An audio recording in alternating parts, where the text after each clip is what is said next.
Hello everyone, I'm Dr. Sawon Barman from Smile Signature Dental Clinic, Kolkata.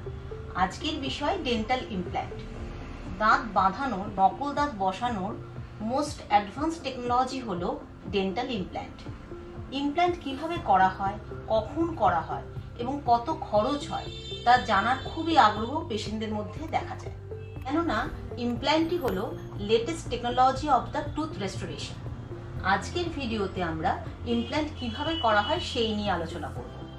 যখন কোনো দাঁত আপনার মুখে মিসিং, মানে দাঁতটা নেই, এক্সট্রাকশন হয়ে গেছে, তখন সেখানে যদি আমরা ইমপ্ল্যান্ট বসাই, ইমপ্ল্যান্ট কখনোই দুপাশের দাঁতকে ডিস্টার্ব করে না, যেটা ক্রাউন অ্যান্ড ব্রিজে করা হয়। আবার ডেঞ্চারের মতন কোনো প্লেটও থাকে না ইমপ্ল্যান্টের ক্ষেত্রে। ইমপ্ল্যান্ট একটা ফিক্সড পদ্ধতি। আপনার ন্যাচারাল দাঁতের মতোই একটা দাঁত বসিয়ে দেওয়া হয়, যেটা হাড়ের মধ্যে সাপোর্ট নিয়ে থাকে, অর্থাৎ আমাদের রুট যেভাবে থাকে। আর্টিফিশিয়াল পদ্ধতিতে সেই রুটই আমরা ইমপ্ল্যান্টের মাধ্যমে তৈরি করে দিই। What is dental implant? এটা একটা টাইটানিয়াম মেটাল পোস্ট, যেটা সার্জিক্যালি জ বোনে বসানো হয়, যেটা রিপ্লেস করে মিসিং টুথকে বা মিসিং টুথের রুটটাকে, যেটা রিপ্লেস করে। আর ইমপ্ল্যান্ট পোস্টের যে এক্সটেনশন পার্ট, যেটা মাড়ির ওপরে থাকে, তাকে অ্যাবাটমেন্ট বলে। আর এই অ্যাবাটমেন্টের ওপরই একটা আর্টিফিশিয়াল টুথ বসিয়ে দেওয়া হয়, যেটাকে ক্রাউন বলে। এইভাবে একটা টুথকে রিপ্লেস করা হয় ইমপ্ল্যান্টের মাধ্যমে। এবার আমরা জানবো যে কি কি বেনিফিটস ইমপ্ল্যান্টস। 1 নম্বর হচ্ছে ইমপ্রুভ চিউইং। যেহেতু ডেন্টাল ইমপ্ল্যান্টস ফিক্স থাকে জয়ের সাথে, তাই নর্মাল দাঁতের মতোই কনফিডেন্সের সাথে চিউ করা যায়। Number 2, better speech. মানে ডেঞ্চার করে কথা বলার সময় অনেক সময় কি হয়, ডেঞ্চারটা স্লিপ করে, দাঁতটা ঠিক মতন বসে না, অনেকের রিচটা একদম ফ্ল্যাট হয়ে যায়, সেক্ষেত্রে ডেঞ্চার ভালো করে ফিট করে না, সেজন্য কথা বলতে অসুবিধা হয়। কিন্তু ইমপ্ল্যান্টের ক্ষেত্রে সেটা হয় না, কথা খুব পরিষ্কার করে বলা যায়।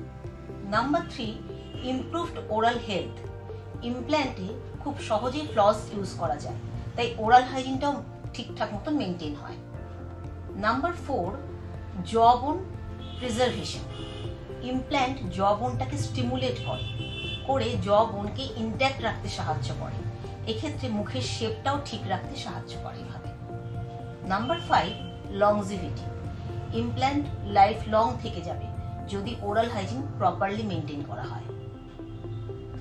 Number 6, cosmetic appearance. Dental implant সম্পূর্ণ নিজের দাঁতের মতন দেখতে হয়, মনেই হয় না যে কোনো নকল দাঁত পড়া হয়েছে। Number 7, stability for wobbly ডেঞ্চার্স।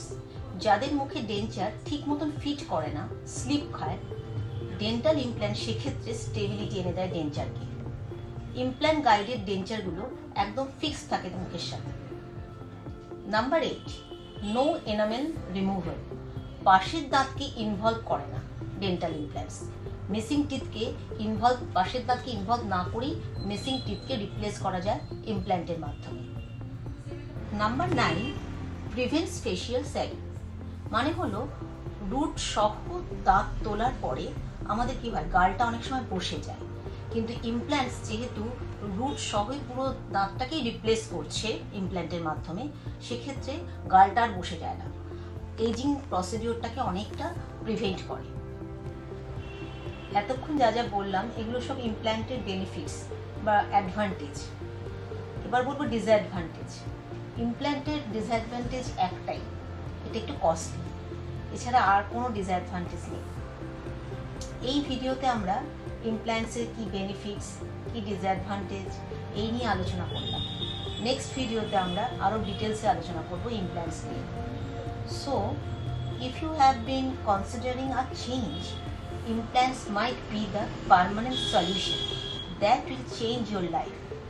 যদি ভিডিওটা ভালো লেগে থাকে তাহলে আমাদের চ্যানেলটা please like, share and subscribe করবেন। আজকের মতো নমস্কার।